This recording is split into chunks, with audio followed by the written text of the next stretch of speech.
It's finally time to find out how this ends.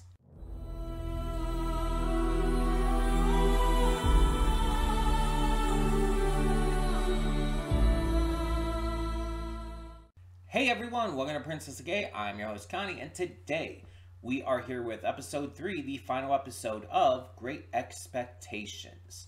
So for those who are new to the channel, we did the first 2 episodes to this, but it's been like 6 months since we did the last one. And that was fully unintentional, it just kind of ended up happening. And you may be wondering, okay, why is this being posted today? Is this the YouTube slot? And the answer is yes.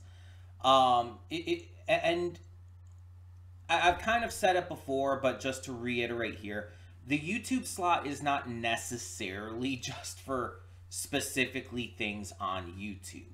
I'm also going to use it for mini-series like this, things that don't fit into like a full series slot, and are either too short or too simple to get through, but are something I can like, okay, I'll occasionally react to an episode of this and get back to more of it in the future. It's just another thing that this YouTube slot will be used for. I don't really have a better name for the slot than a YouTube slot, considering most of the content will be from YouTube. So this is also what you're getting here. So yeah, like I said, it's been about 6 months. We recorded episode 2 and uploaded that in November. And the first one we put up in September, so a couple months before that. And like I said, I didn't plan for it to end up being this long since the last one. It just kind of got away from me. So for those who need a little recap, or if you're for some reason watching this one without having seen the first 2, just as a recap, this is a period piece series. It is also a donation reward for Venom, I should mention that. It is a period piece series that is about the young apprentice of a blacksmith who grows up and is given the chance to enter high society, to become a gentleman. Very JoJo's Bizarre Adventure, just without all the homoerotic posing and whatnot. He ends up using this opportunity to try and court a young woman who he met originally under the service of his benefactor. This really depressingly sad crazy lady who it's kind of unclear what parts of her story and everything are even true. It's really wild. And yeah, the first episode mostly focused on introducing us to these characters, the situations they were in, and what kind of people they are. Seeing how they interact with others, and seeing how our main character, whose name I cannot remember, by the way, seeing how he gets into the position that's going to lead him to London, to entering high society. The second episode is basically all about him entering high society. Interacting with new people, interacting with new specific situations and things that he wouldn't have, experienced out in the country as a blacksmith's apprentice. And we got to meet in the second episode the most villainous of mutton chops. And so yeah, going to be interesting to see where things go with all of that. So this is the third and final episode. Like I said, it's a mini-series. It's just 3 episodes long. Each episode's about an hour. And this is going to close things out to get us presumably to the point where he does court the young lady and they become a thing and maybe shows a little bit of the future, but I don't think so. I don't think we're going to go into the future at all. We also, another character in this that I remember is Butter Voice, as I call him. This guy with like this thick beard and just this absolutely buttery smooth voice. Like the actor has just one of those voices that is a turn on. You know what I mean? when someone's voice is just so smooth and sexy. It's just like they can say anything and it's hot. There are definitely people like that in the celebrity space, whether in the acting space or gaming and whatnot, YouTube. One of the big examples I like to use is Markiplier. Markiplier just has that voice that is just sexy. There are definitely plenty of actors and actresses like that. So he just happens to be one of them. And the thing is, I don't like find him like attractive in terms of how he looks. It not my type personally. It's just the voice. Hey, sometimes that's all you need, right? There's plenty of voice actors who you don't really ever see, but it's like, oh, that's a really good voice. I just really like that voice. And then there's some who are just really hot, like in real life, and have a hot voice, like Lance Reddick. Well, had. Unfortunately, he passed away, and it's really sad. And not just because of, being an attractive man with a really hot voice, but he was also just a really good actor. Outside of stuff like John Wick, he was also in the Horizon games. I recently played through Horizon Zero Dawn, and although his character isn't quite the best guy, the performance is still fantastic. Nonetheless, so yeah. Also, that's probably not the example you were expecting me to go with for actors who are hot and have a hot voice as well. But hey, I mean, I could have also gone with Idris Elba, Ewan McGregor. So there's some other choices for you. or I guess if you want a female actor as well, Emma Watson is a good choice there. Mae Whitman, there's another one. So yeah, choices, options. Oh, Stephanie Sheh is another good one for that. There, I gave you options. I gave you 3 options for men and women. Trying to think of a good NB actor I could also include. The problem is, off the top of my head, I don't know many. Which is sad, and I wish there were more, like, common NB actors and stuff out there. Not an actor, but for a singer, you could say Sam Smith. Demi Lovato uses she, they pronouns. Bella Ramsey as well. So there's some NB choices for you, too. Just to name some great NB actors. So yeah. Kind of went off on a little tangent there, but whatever. Anyway, yeah, I'm very interested to see how this closes out. Sorry it's taken so long, but this is something I definitely wanted to finish. I wanted to close out because it's been so long. And I just kind of realized it just recently, too. I just kind of realized it because I was going through, like, my folders of, like, stuff I had saved, and I noticed that the first 2 episodes, which, by the way, by the time you're seeing this, I should have re-uploaded those to 100 free because they were on Breach before for the first 2 episodes. So I should have that fixed by the time you're seeing this, or if not, like, shortly after. But yeah, should be before. But I was seeing that in my folders. I think, like, I never finished that, and then I checked to see how long it's been. It's like, oh god, that was back in November. It's already May.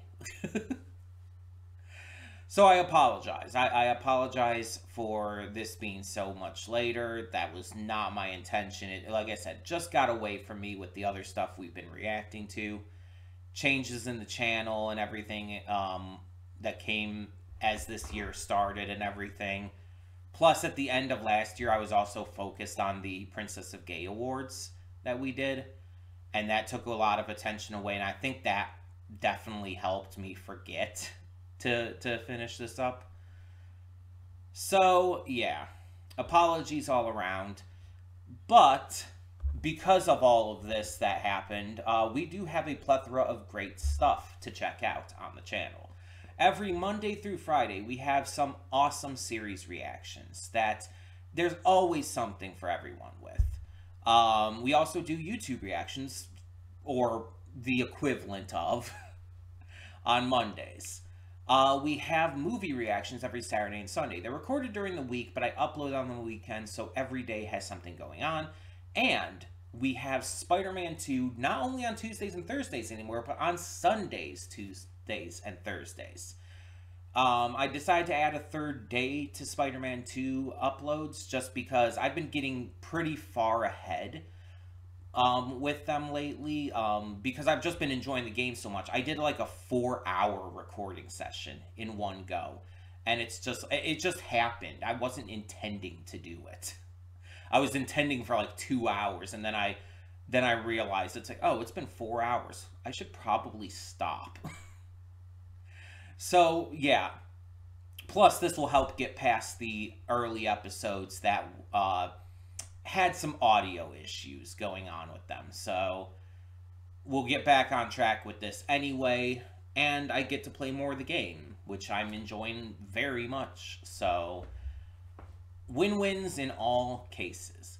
But yeah, we have other occasional things that pop up on the channel as well, such as just the odd AMV here and there, a countdown list randomly. Those happen whenever I get to them. There's no real plan for it. It's just when I end up getting to them, they're put up. So all of that being said, let's get into this and see what this final episode of Great Expectations has in store for us. So, when the screen fades to black, pause this redirect and go to the description below. Follow the link to the reaction because, yes, we do redirect all of our reactions here on the channel. The reason for this is, you know, YouTube's copyright system. Its issues, you get the gist by now. It's not new information. YouTube sucks with that. So because of that, I want to avoid possible channel strikes or even the channel getting, God forbid, terminated. Because that would be the worst case scenario. I've dealt with it before. It is not fun. So because of that, we're just going to stay safe and make sure that we can, you know, keep things going. To do that, we redirect it to 100 free. And after you watch the reaction there, you can come back here to the redirect and resume play. Because after it fades to black but then fades back in, everything from that point forward will be my afterthoughts, as well as just my general thoughts on the episode, and I guess Great Expectations as a whole.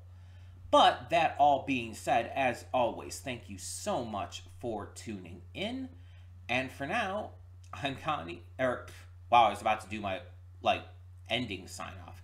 I'll see you at the reaction. And we are back, and we'll begin with spoilers in 3, 2, 1, now. So it's kind of a bittersweet ending. There's definitely the positive aspects, but there's negative aspects to this final act as well.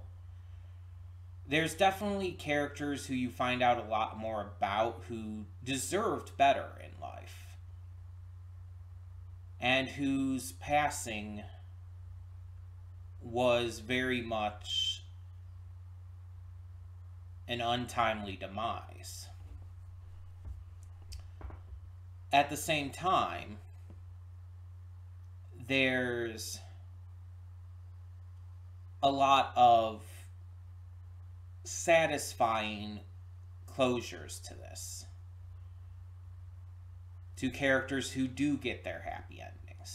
who do get a genuine, happy finality to this. And my biggest issue, and I don't know how this is done in the book, I don't know how this is done in other adaptions. My biggest issue is that certain parts of this felt rushed. Specifically with the way that Compeyson, I believe it was killed by Mangwitch. It was way too quick and way too easy.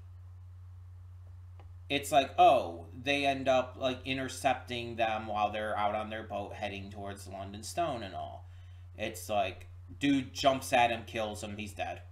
It's like, oh, great final villain you were. Like, this dude is basically behind everything.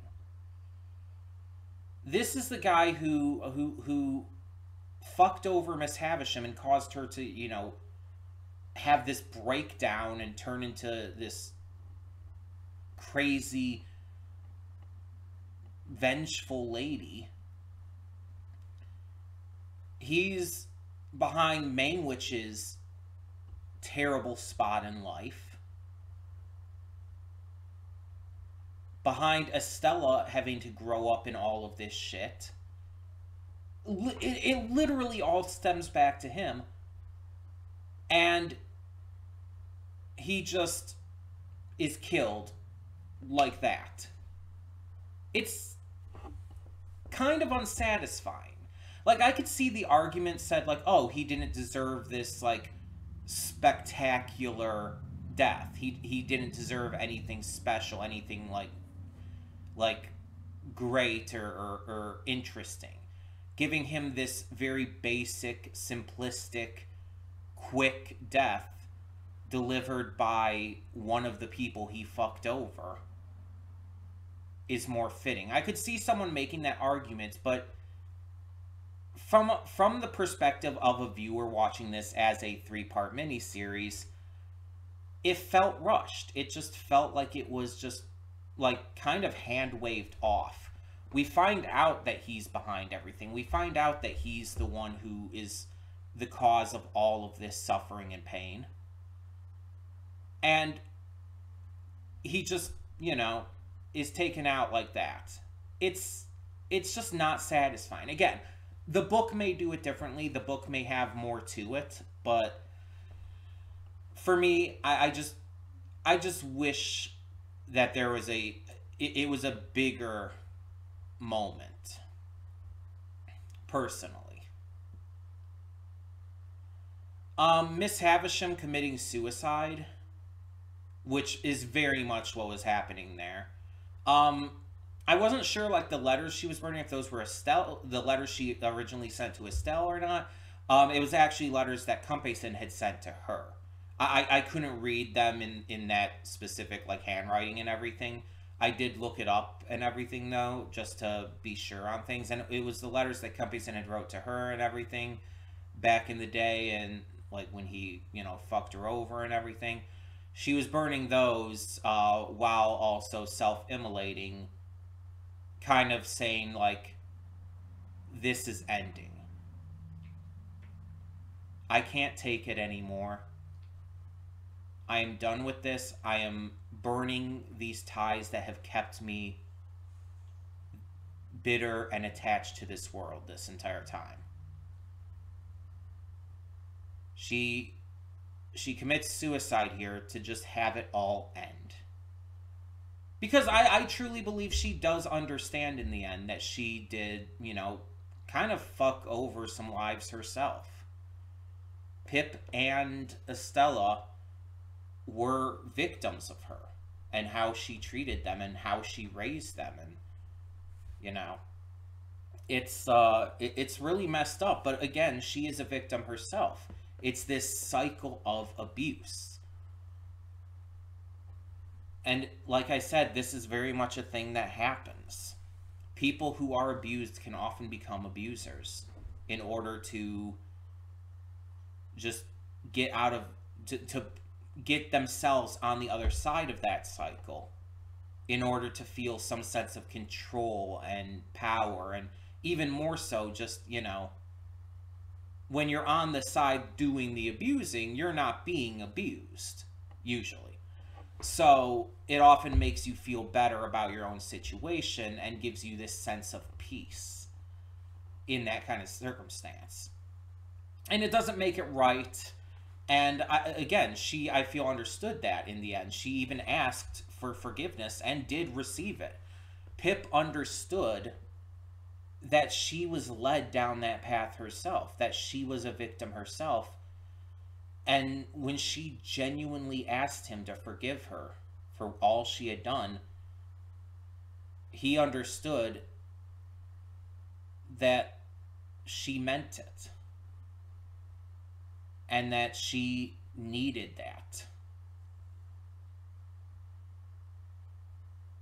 And in the end, he even tried to save her when he realized she was, when things were going up in flames. He tried to save her. He wasn't able to succeed, but he tried. And just like he wasn't able to save Mangwitch. They tried to sail out, but he got beat up so bad by the guards and everything that he died from his injuries. So, having seen the truth about Mangwitch as well, having seen that he was a victim as well, learning that he had been fucked over just as badly, learning what happened with his family and everything, Pip decided to give him a last little bit of hope and peace before his death. As he lay there dying, Pip told him that his daughter survived, and that he loves her, and that she will be loved and taken care of. He gave him that peace, knowing he was going to die, and let him, pass with some sense of happiness in his heart. Even if he wasn't able to show that at the end.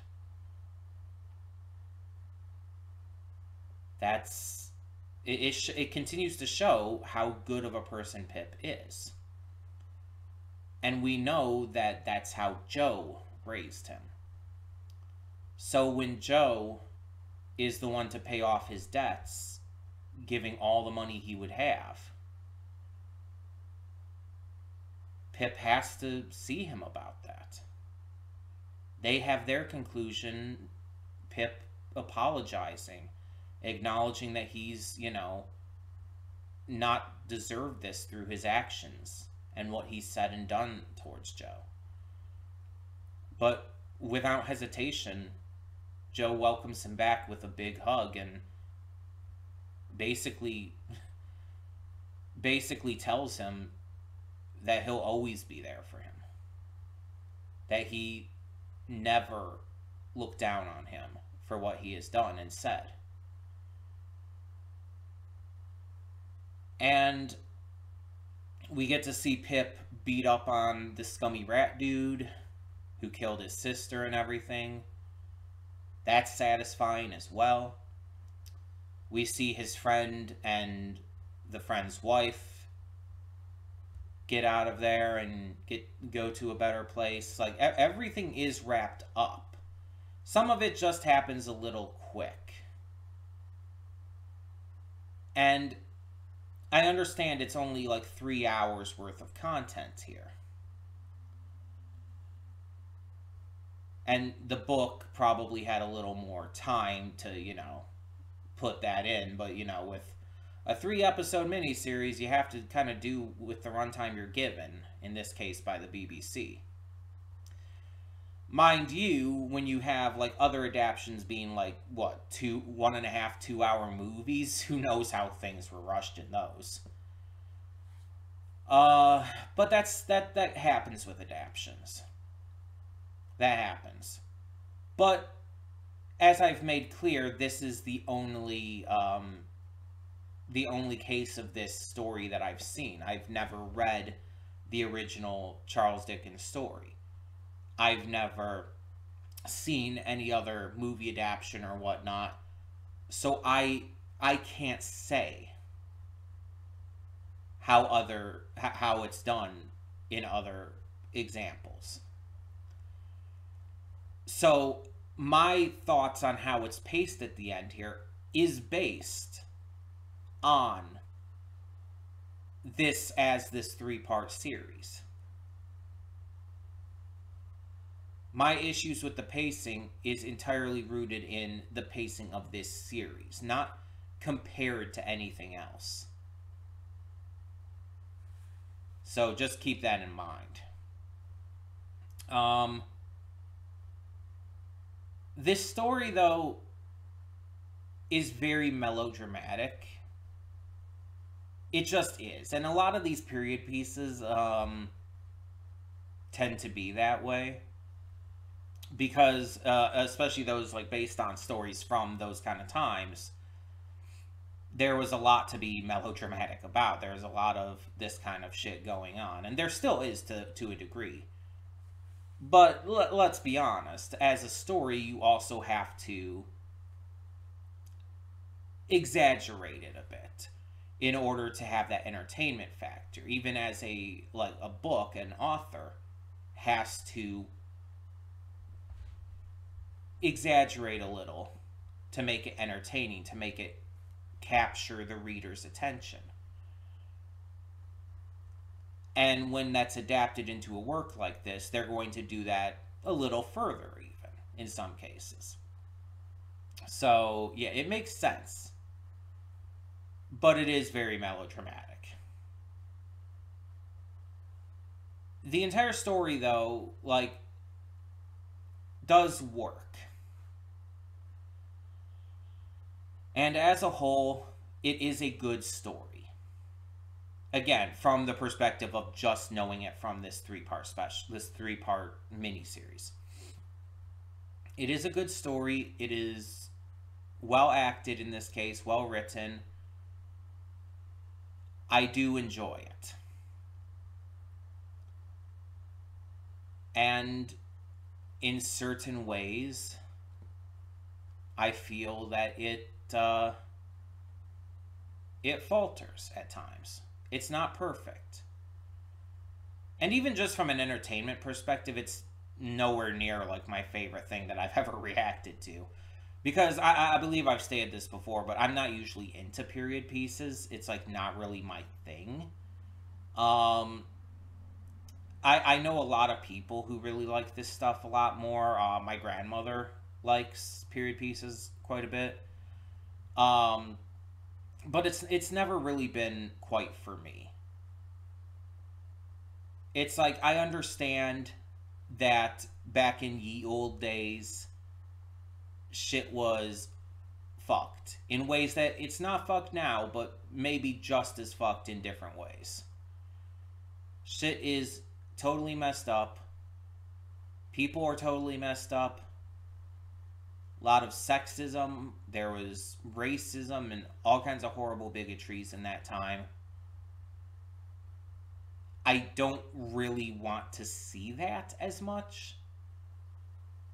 The period aspect of it as well is just not fun to me. It's not entertaining as a viewing experience. I prefer things that are set in a more modern era. I can connect to it more as someone who lives in the modern era. You know, even if it's set in the 80s or 90s or something, it's still I can get it. Or even if it's set in the future, it's a lot of times it's okay, I can see this still. But you have something set in the 1800s, it's most of the time it's not going to be for me. But there are exceptions. And I would say this is one of those exceptions. It's one that does it well enough to where, yeah, I enjoyed it. I had a good time with it. And I felt bad for a lot of these characters. Honestly, if I'm being completely honest here, the character I felt the worst for was Miss Havisham. The way she got fucked over and how her mind completely broke from it is exceptionally tragic. And it doesn't excuse what she did to Estella and to Pip. Not at all. Like I said, you can explain someone's bad actions without excusing them. And I've said this again in many other things. And that's what they do here. Like, Miss Havisham's actions are explained by what happened to her, but it doesn't excuse her actions. And like I said, I think she realized that, and that's why she asked for forgiveness in the end. Why, and genuinely meant it, I believe. Because she understood that despite what happened to her, it was not right for her to do that to others. To use others for her twisted desire to get back at men because one man royally fucked up her life.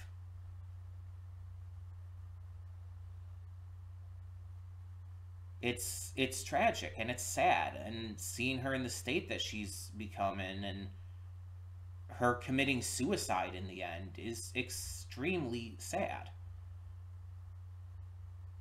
And don't get me wrong, other characters obviously were very tragic in this too. I mean, you have a guy here who, you know, it gets life sentence for a crime that his accomplice only gets like 2 years for, is demonized by everyone, treated as an absolute piece of shit, and loses his wife and daughter because of it. He thinks his daughter is dead until he's literally on his deathbed. He has no idea what happened to his wife, only that she didn't hang. It's tragic as hell. And Estella, growing up, being groomed by this vengeful lady to, you know, break hearts rather than accept that she could love and be loved herself, is extremely tragic. She was raised in this environment because of what happened to her father, who she never knew. And she was only placed into that house because the guy who, you know, basically had control over her life at that moment was answering the call of a wealthy client. He basically sold her into this terrible situation where, again, she was groomed into becoming a tool of vengeance for Miss Havisham. It's like, oh, this one man fucked me over really bad, so I'm going to groom you to break hearts of young men. And we're going to bring in this blacksmith's apprentice, Pip, basically as a tool for you to learn how to do this with. It's just like, there's a lot of fucked up shit going on. But yeah, it's a story that is really well written, and that it does end very nicely. Pip making up with Joe, getting to get together with Estella after Mutton Chops is killed because he's a dumbass. Like, dude, it's like, you abuse your horse, the horse is gonna kick you. Like, horses don't put up with shit, let's be honest here. A horse kicking you can very much kill you. Their leg strength is insane. And it looked like it kicked him in the head. It's like, oh yeah, that's pretty much almost guaranteed to be fatal. Mutton Chops, honestly, you deserved it. Very much so. But again, it just kind of came out of nowhere. It was very sudden, but I guess that was the idea. I guess I get that, but at the same time, it's just like, oh, Mutton Chops is just dead now. All right, why not? Sure. But, I mean, for Estella, that with even given the circumstances, that does mean that she ended up inheriting not only his shit, because they did get married, and she by natural process would inherit his estate and all, but she also inherited the estate of her mother, adoptive mother, but still Miss Havisham, meaning girl is loaded. She inherited 2 separate estates within a week. And, well, probably not a week, but, a short amount of time. She inherited 2 separate estates, got all of their wealth and possessions, and got to finally accept that she could love others and be loved in return, and got together with Pip in the end. It's like, it's the best case scenario. And even though Pip lost his chance to continue to be a gentleman, that entire thing kind of flew out the window. He, in the end, did get the girl, which was his main motivator. Which there's a lot you could say about that. It's like, okay, your entire goal in life is to hunt after this girl that you like. Mind you, don't get me wrong, Pip very clearly respects her and treats her right. Yes. But there is something to say about that, especially within the time period this takes place. It's brought up in this episode, I believe by Mutton Chops, actually. He tells Pip when Pip finds him at Miss Havisham's, it's like, the man owns the woman's property and everything. It's like, she marries me, I'm in charge and all. It's like, I inherit her shit. So I'll inherit this entire mansion, and then I'll just burn it to the ground. Which, I mean, burning does happen, but the mansion doesn't go up in flames, so Estella gets that at least. But yeah, it shows kind of what, throughout a lot of history, most of history, how women were viewed. They were seen as objects for their husbands. And there's some places in the world where that's still the case, and it's really fucked up and gross. But it's been a thing for most of human history, and it's not okay. It's not okay. Luckily, we're living in a time now where we're getting past that shit, but like I said, there are still people, not even just from other cultures, but even within American culture, there are still people who believe that women should be subservient to men. The fundamentalist Christian right, for example, likes to believe that. Some of the shames of, calling myself a Christian is that I have to be associated with shitbags like that who believe a woman's place is in the home and fucking gross dirtbag shit like that. That kind of shit pisses me off. Especially when these fundamentalist Christians spout shit like, oh, it's God's plan that women are supposed to be housekeepers and childbearers and the men are supposed to be in charge and, do everything, own everything, that their wives are supposed to be subservient, basically slaves to the men. They can't even make a move or make any kind of decision without their husband's presence, stuff like that. It's bullshit. It's stupid. Dog might start barking for a second here, letting you know. No. Oh, there it is. God, I shouldn't have said it something. Maybe she wouldn't have done it if I hadn't said something. Oh well. At least it's not lasting long.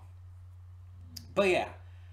Sorry for that bit of a tangent there as well. It's just, it was brought up in this episode. It's part of this series, so it's not unreasonable to talk about that.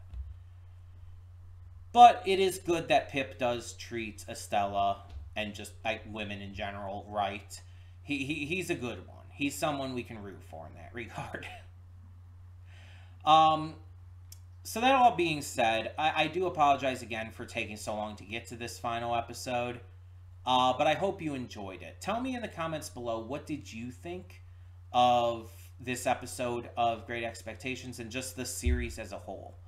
Let me know your thoughts down below. And for now, yeah, there's a lot of other great stuff still on the channel to check out. I mean, every Monday through Friday, we have a plethora of awesome series reactions that you can check out.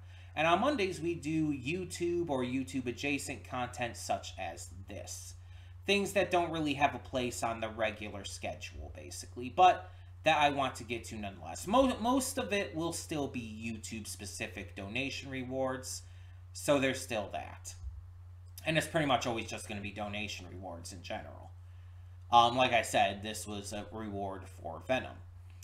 We also have movie reactions every Saturday and Sunday. I record them during the week, but upload them on the weekends, just so that every day has something going on for it. And we are currently playing through Spider-Man 2 on the PS5.